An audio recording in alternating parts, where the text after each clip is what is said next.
Hello everyone, आप सभी का मैथ विद जय सिंह में बहुत बहुत स्वागत है। हम आज बात करने वाले हैं कॉम्बिनेशन के जो है थर्ड लेक्चर के बारे में, ठीक है ना। इससे पहले कॉम्बिनेशन परमुटेशन कंप्लीट हो चुका है, कॉम्बिनेशन के भी संचय के भी 2 लेक्चर हो चुके हैं, ठीक है। क्रमचय और संचय में क्रमचय पूरा हो चुका है और संचय के 2 लेक्चर हो चुके हैं। और आज हम बात करने वाले हैं कुछ जो पॉइंट से रिलेटेड क्वेश्चन आते हैं कि इतने बिंदुओं से ये बनाना है वो बनाना है, ठीक है। तो चलो हम बात करते हैं यहाँ पर। अब पहले एक ये क्वेश्चन देख लेते हैं, उसके बाद हम पॉइंट वाले जितने भी क्वेश्चन आएंगे सारे को हम डिस्कस करेंगे। तो कह रहा है कि इन हाउ मेनी वे, कितने तरीके से 6 बॉय को 5 कमरे में बैठाया जा सकता है जबकि कोई भी कमरा खाली ना हो और 6 के 6 बॉय एडजस्ट हो जाए। मतलब किसी को भी भगौड़ा नहीं बनाना है, सबको एडजस्ट करना है घर में, ठीक है ना। 1 2 3 4 5, समझ में आ रही बात। 5 हमारे पास रूम में, 6 बॉयज़ को बैठाना है, ठीक है। और कोई भी खाली नहीं रहना चाहिए कमरा, और 6 बॉय भी एडजस्ट हो जाना चाहिए। तो एक बात बताओ कि इसमें एक लोग बैठेगा, इसमें भी एक, इसमें भी एक, इसमें भी एक, और कहीं पर 2 लोगों को बैठाना पड़ेगा, ठीक है ना। किसी एक रूम में 2 लोग बैठेंगे और बाकी सब में एक एक लोग होंगे। तो एक बात बताओ कि हमें बैठाना कैसे है। 2 1 1 1 1 1 2 3 4 5, तो 5 हमारे पास सेटिंग है, ठीक है ना। 5 सेटिंग को कितने तरीके से बैठा सकते हैं, अरेंज कर सकते हैं, 5 फैक्टोरियल। चूंकि ये लोग घर में बैठेंगे तो अपने आप में अरेंज भी होंगे, ये बात ध्यान देने वाले थी, ठीक है ना। कोई ज़रूरी नहीं है कि इसमें ये जो 2 लोग हैं वो हमेशा पहले वाले ही रूम में रहें। हो सके तो यहाँ पर आ जाएं, हो सके तो यहाँ पर आ जाएं वो 2 लोग, ठीक है ना।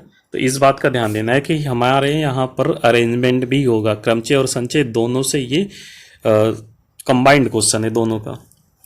तो 5 रूम है तो उसको 5 फैक्टोरियल तरीके से उसमें बच्चों को अरेंज किया जा सकता है। लेकिन ये जो 2 लोग हैं ये कौन होंगे, यही तो बात हुई। तो ये जो 2 लोग हैं उन 6 बच्चों में से कोई 2 होगा। तो उन 6 बच्चों में से कोई 2 को सिलेक्ट करने का जो तरीका होगा 6C2 होगा, ठीक है। और 6C2 का मतलब होता है 15। आप लोग उसको एक्सपेंड कर लेना, मैं उसको करके दिखा देता हूँ। 6C2 को देखो एक्सपेंड कैसे करते हैं, फैलाते कहते हैं, विस्तार कैसे करते हैं। 2 लिखा है तो क्या होगा, 6 को 2 बार फैलाएंगे, मतलब 6 और 5। और 2 लिखा था तो नीचे 2 फैक्टोरियल बनेगा, यानी कि 2 और 5 फैक्टोरियल जैसे का वैसे रहने देते हैं। 30 बटे में 2 यानी कि 15 आएगा, 15 गुणे 5 फैक्टोरियल, और ऐसा ऑप्शन नंबर 4 में, ठीक है। अगले क्वेश्चन पे हम चलते हैं मेरे भाई। एकदम ज़बरदस्त क्वेश्चन है ये, देखो पॉइंट वाले जो क्वेश्चन होते हैं एकदम आराम से सॉल्व होते हैं। कैसे, इसमें बहुत तरह से लाइन पूछते हैं। ट्रायंगल बनाने के लिए कहता है, डायगोनल पूछ लेता है कि विकर्ण कितने होंगे, सब कुछ हम यहाँ पर बता देंगे, जिसका यूज आप सीधे सीधे देख सकते हो कि एडवांस मैथ में भी यूज़ होता है, ठीक है ना। कि अगर 10 भुजाओं वाला है तो उसमें कितने विकर्ण होंगे, विकर्णों की संख्या बताइए। विकर्णों की संख्या का जो फॉर्मूला बनता है वो कैसे बनता है वो भी हम यहाँ पे बता देंगे, ठीक है। कह रहा है कि किसी प्लेन में 15 बिंदु है जिसमें से 5 क्या है, संरेख है। तो 5 संरेख है, यानी कि 5 जो है कुछ ऐसे होंगे। देखो हम इसको 2 तरीके से समझा देना चाहते हैं, जैसे आपको समझ में आएगा समझ लेना, ठीक है। 5 संरेख है तो जो बाकी 10 होंगे वो इधर उधर होंगे, ठीक है ना, लाइन में नहीं होंगे, ठीक है। इधर ऐसे ऐसे, कुछ इधर होगा कुछ इधर होगा, मतलब हम कहीं भी दिखाएं, लेकिन ये सपोज करते चलें कि ये लाइन में नहीं है, ठीक है ना। आपको अच्छा ये दिख रहा है लाइन में हो तो आप ये एज्यूम कर लो ना, मैं कहाँ इतना सोचने चलूँ, इतना हमारे पास टाइम कहाँ रहता है एग्जाम में। मैंने मान लिया कि ये जो ऊपर वाला ग्रुप है वो क्या है, असंरेख है, ठीक है। चलो तो ऊपर वाला बना लिया। एक बात बताओ कि ये जो ये जो नीचे 5 बिंदु थे, इससे कितनी रेखाएं खींची जा सकती है, 1। इसको ये ना बोलना कि 1 हो गया, 2 हो गया, 3 हो गया, बढ़ते जाओ तो 4 हो गया, ऐसा कुछ नहीं होता है। लाइन की डेफिनेशन क्या होती है रेखा की, जो कि दोनों तरफ नॉन एंडिंग पॉइंट हो, दोनों तरफ खत्म होने वाली नहीं होती है। तो ये एक लाइन है, ठीक है ना, ये भी एक लाइन है, ठीक है। तो इन 5 से होकर एक ही लाइन खींची जा सकती है, ठीक है। तो इन 5 से होकर कितनी लाइन खींची जा सकती है, 1। हमारा 1 अभी बन गया। दूसरी बात क्या है कि हम ऐसे बनाएंगे कि इन 10 में से कोई भी 2 ले लेंगे तो एक लाइन बन जाएगी, ठीक है ना। लाइन बनाने के लिए कम से कम 2 पॉइंट हमें इंडिकेट होना चाहिए। तो 10 में से कोई भी 2 लिए तो लाइन बनेगी, ठीक है। 10C2। उसके बाद क्या हो सकता था कि हम कुछ ऐसा कर सकते थे कि ये जो ऊपर 10 है उसमें से एक लें, एक बिंदु ऊपर वाले में से लें और एक बिंदु इस नीचे वाले ग्रुप में से लें, तो भी लाइन बनेगा। कैसे, देखो 10 ऊपर वाले में से एक लेंगे, और नीचे वाले 5 में से हम 1 लेंगे 5C1।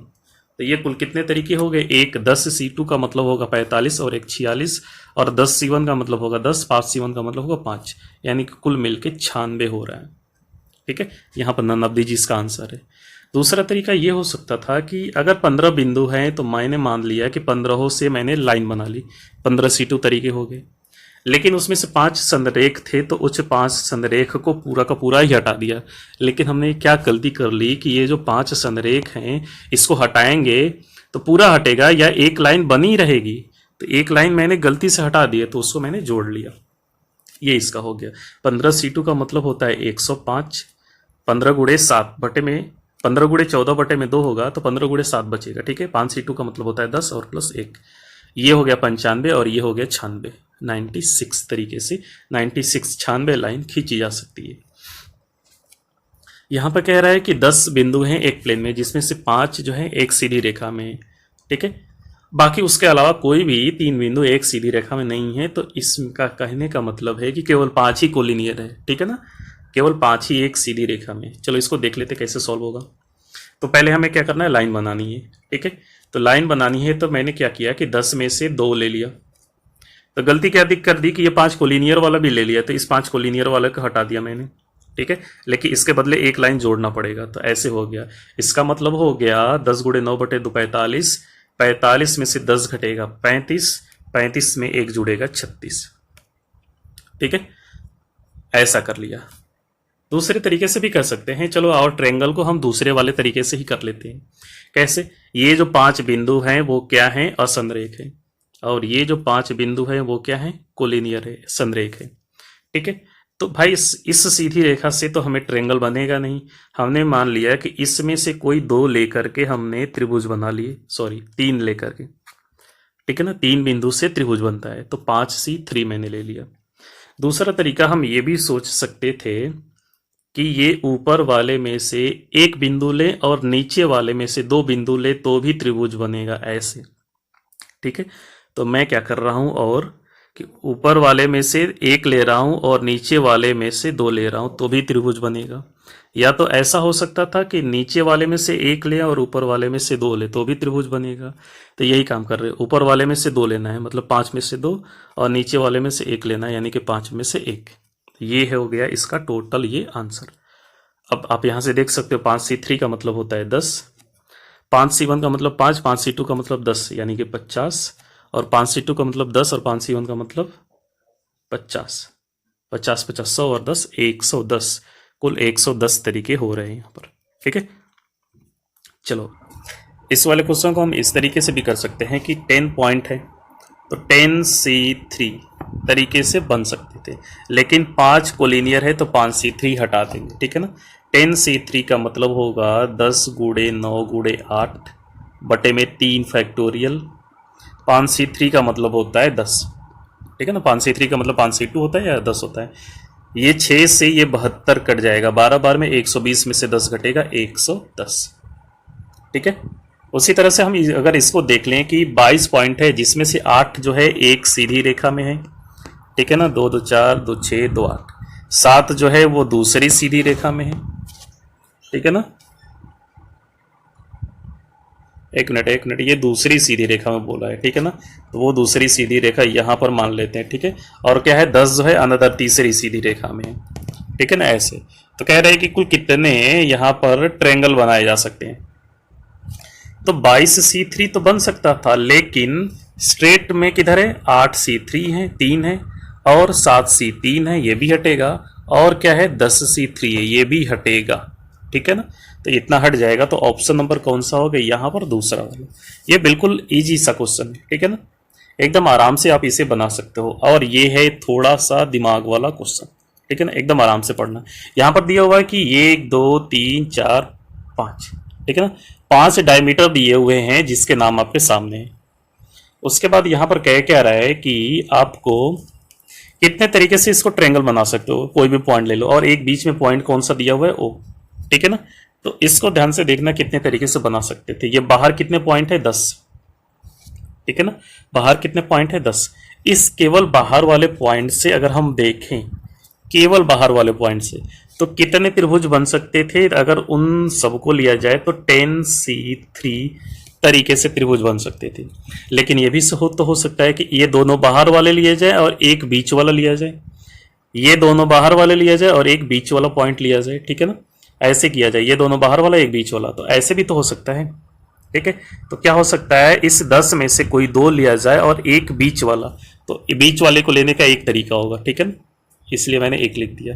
लेकिन हमारे यहाँ पर गलती क्या हो जाएगी कि ये वाला भी हम इसमें काउंट कर लिए हैं, ये वाला दूसरी लाइन, तीसरी लाइन, चौथी, सॉरी ये इधर से जा रही, चौथी और ये पांचवी, ये 5 को हटाना पड़ेगा, ठीक है ना। देखो यहाँ पर 5 बिंदु बन रहे हैं, सॉरी 5 तरीके से हमें नहीं बनेगा। जैसे इसको इसको और इसको मिलाएंगे तो त्रिभुज बनेगा, नहीं बनेगा, ठीक है ना। ऐसे ही आप देख लो, इसको इसको और इसको बनाओगे तो भी त्रिभुज नहीं बनने वाला, ट्रायंगल। तो इसी तरह से ये एक इधर से और एक इधर से, एक इधर से, ये 5 हटाना पड़ा है हमें, इसलिए मैंने 5 हटा दिया। 10C3 का मतलब होगा, अभी हमने निकाला था 120 आया था, ठीक है। 10C2 का मतलब होगा 45 और उसमें से 5 घट जाएगा, यानी कि 160 तरीके से बनाया जा सकता है। हमारे पास ये भी क्वेश्चन हो सकता है कि 10 भुजाओं से कुल कितने विकर्ण बनाए जा सकते हैं। अगर एक पॉलीगॉन है जिसकी साइड जो है, नंबर ऑफ साइड दिया गया है 10, मतलब डेकागन है या 8 ऑक्टागन है, तो उससे कुल कितने डायगोनल ड्रॉ किए जा सकते हैं। तो एक बात बताना कि अगर जैसे मान लो कि हम यहाँ पर ले रहे हैं कोई एक, चलो ये ले रहे हैं हम पंचभुज, ठीक ना, पेंटागन। इससे कुल कितने, कोई ज़रूरी नहीं कि रेगुलर ही हो, इरेगुलर भी हो सकता है, ठीक है ना। तो अगर इससे हमें बात करनी है कि कुल कितने डायगोनल ड्रॉ किए जा सकते हैं, तो एक बात बताना कि यहाँ पर कितने कॉर्नर है, वर्टिसेस, तो आप बोलोगे कि 5। तो मैं बोला कि डायगोनल ड्रॉ करना है तो 5 में से कोई 2 ले लो तो डायगोनल हो जाएगा, विकर्ण हो जाएगा।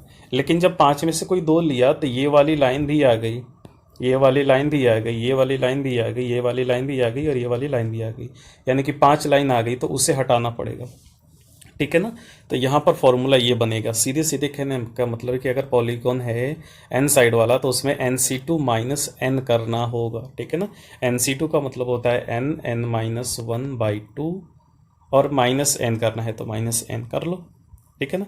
या तो अगर आप इसे मल्टीप्लाई करके सीधे पूरा एलसीएम में लिखना चाहते हो तो देख लो, यहाँ पर मैं लिख देना चाहता हूँ, यहाँ पर n² माइनस n होगा और -2n होगा, ठीक है ना। n² - n और -2n, यानी कि इसको हम ऐसे लिख सकते हैं n(n-3/2), ठीक है। इसे आप सॉल्व करोगे, n कॉमन करके पूरे में से n हटा लो तो n-1/2 -1 आएगा, ठीक है।